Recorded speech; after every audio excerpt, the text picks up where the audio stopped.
What's up, guys? It is your boy, the FM Guru, coming back at you guys with another video. And if you have any questions on farmers markets, you know I'm your one-stop shop. There's no one else on YouTube doing it like I'm doing it as far as farmers markets go. If you guys have any questions, feel free to hit me in the comment section. Also, feel free to hit the description box and we can have a whole 1-hour consultation. So today, if you haven't, like and subscribe, that's obvious. But today we are talking about what to consider when you're trying to sell at a farmer's market, right? So let's just start from the basics, right? You're new, you are trying to figure out what thing and what product would be the best to sell at the farmer's market.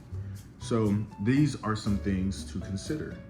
I basically repeated the same thing twice, and I probably do need that editing tool. I'm not gonna lie. It was $40 a month though.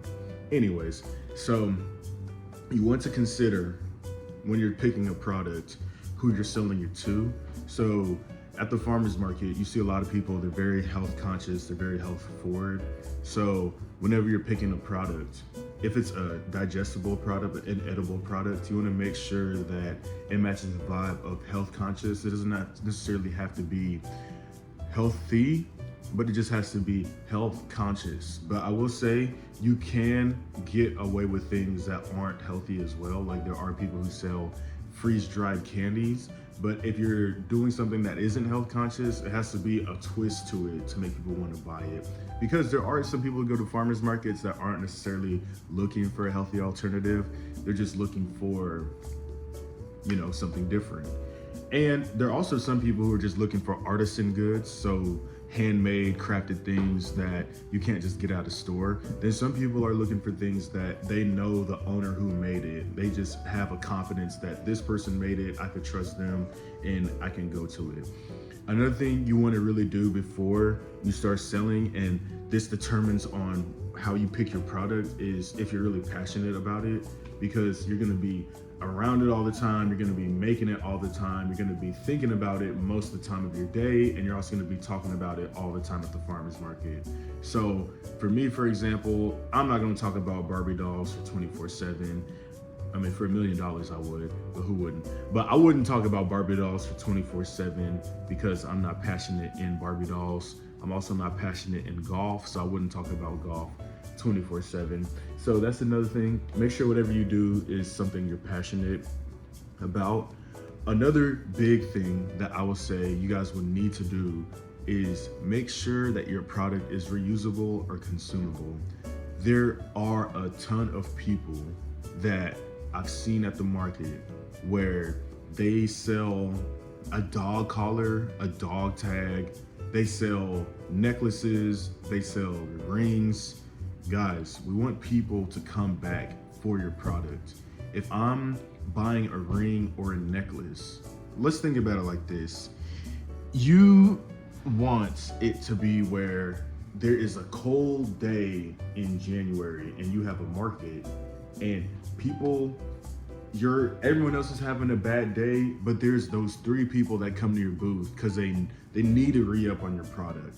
You can't do that with the key, or you can't do that with a ring. You can't do that with a dog collar. Those products are for different markets. Those products are for markets with a huge crowd of people. It's a festival. If you're selling one-off products, then that means that you need a thing. If you're selling one-off products, that means you need a quantity of people.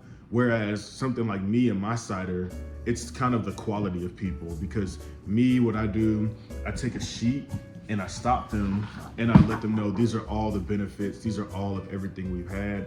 And I miss out on a bunch of people when I just say, okay, here, look at this sheet, and I'm explaining it to one person.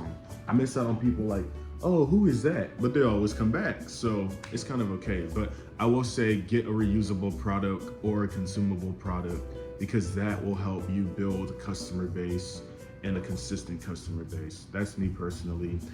One especially crucial thing that I would talk about too is you need to make sure that your profit margins are at least 20 to 40%. You just want to make sure you're getting the best bang for your buck, especially if people are coming back and it's a reusable product. You just want to make sure you're getting the best bang for your buck. You want to make sure that obviously we need to grow. So you need to just make sure that the profit that you're getting, you're putting it back into the business to where you eventually just keep scaling up out of the farmers markets, which we've talked about that before. Another thing is we got to talk about this is I think this is the most important thing. When you're coming to a farmer's market, you want to bulk things or you want to put things in a way to where you're at least making $20 per order. Guys, I've seen so many people who have, because check it, right? People will critique you and people will say something like, this is too expensive. Do you have a smaller size? The answer is, no, we don't have a smaller size. So for example, right, I have my cider right here, which I should drink right now, actually. I have this sweet and spicy cider. And the thing about this is people will look at this jar and you can make up to 60 cups in this jar. And the thing about it is people will say, do you have a smaller size? Yeah, we have the pouches. You can make up to 30 cups with the pouches. Okay, cool. But the thing is, people will keep asking me, do you have a smaller size? Do you have a smaller size than that? But the hook I get them with is you can take your time using this. This has no expiration date. So even if you get this, you can leave it on your counter. Next year, it's still gonna be there. So you wanna not care about people who are like, do you have a smaller size than this? Is this as small as you go? You really wanna make sure every sale you get, especially if you're a packaged product like this, is at least 20, this is $45, but is at least 20, and the smaller size is 25, is at least $20 because you wanna, and you don't wanna make it to where, it's $20 and 100 servings to where it'll last them for forever, literally. This doesn't expire, but this won't last them forever, especially if they're using it consistently. So you just want to set it up to where you have the best profit margins, you have people coming back, and they're spending money while they come back. Because check it, right? I have people who like this, and then if they like this, they might want to buy 2 or 3 jars. So if they buy 2 or 3 jars, that is $100 something. You want to get it to where it's easily scalable per person, like per quality. You want quality over quantity, especially selling at a farmer's market. But if you're selling at a state fair, you want quantity over quality. You just want as many people coming, and that's why I say the difference in fairs. But there are those product niches like beef jerky. If you could tell beef jerky might be the best product at a farmer's market. I'm not even lying to you guys. Markets period, beef jerky might be the best product. I'm just saying that. You don't have to explain it to people. People know what it is. You can easily give to people for them to taste. A lot of people, especially where I'm from, they love it.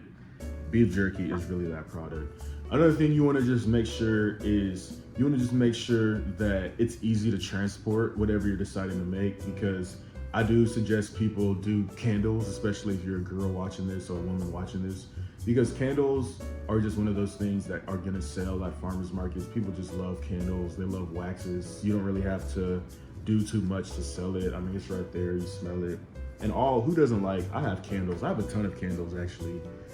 So you don't have to over-explain it. Me, I have to over-explain it, and then if someone doesn't want it, it's kind of like I explained it for no reason. It's part of the deal.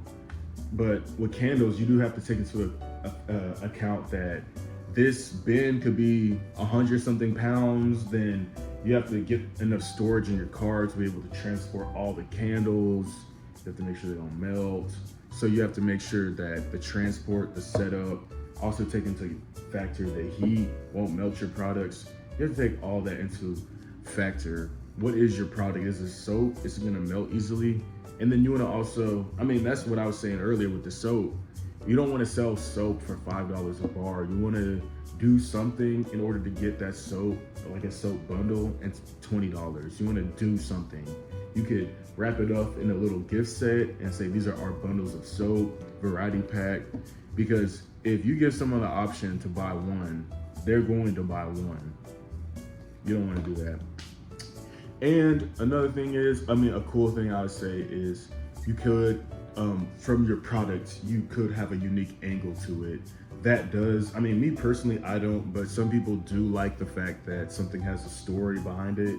So, for example, my story is I had asthma when I was younger, and I drank tea to help with my asthma. And I came out with this as a remedy, as a quick and simple remedy.